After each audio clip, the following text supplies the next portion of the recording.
ఇదంతా దేవీ భాగవతంలో ఉంటుంది. ఒకసారి విష్ణువు గర్వించాట, హాలాహలుడు అనే రాక్షసుని సంహరించి నేనే చంపా నేనెంతో గొప్పవాణ్ణి అన్నట్టు. అంతే, అమ్మవారి యొక్క మాయ వల్ల లక్ష్మీదేవి అదృశ్యమైంది. చంపింది ఆయన కాదు, ఆవిడ. మనం కూడా గమనించాలి, కుటుంబాల్లో మగవాళ్ళు ఏ రకమైనటువంటి గొప్ప విజయాన్ని సాధించినా దానికి ఖచ్చితంగా ఇంట్లో ఉండే ఆడవాళ్ళు కారణం. అందుకే ప్రతి పురుషుడి విజయం వెనకాల ఒక స్త్రీ ఉంటుంది అనడంలో ఉద్దేశ్యం అది.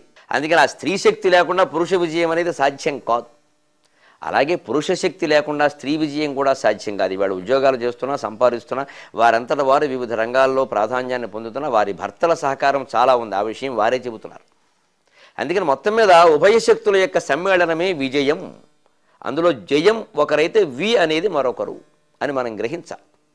అందుకని ఈయన ఎప్పుడైతే గర్వించాడో లక్ష్మీదేవి అదృశ్యమైంది. మళ్ళీ చచ్చినట్టు బ్రహ్మ, విష్ణువు, మహేశ్వరుడు అందరూ కూడా ప్రార్థనలు చేస్తూ కూర్చున్నారు. శివశక్త్యాయుక్తో యది భవతి శక్త ప్రభవితం నచేదేవం దేవో నకలు కుశల స్పందితం అపి. ఆచార్య స్వామి మాటే.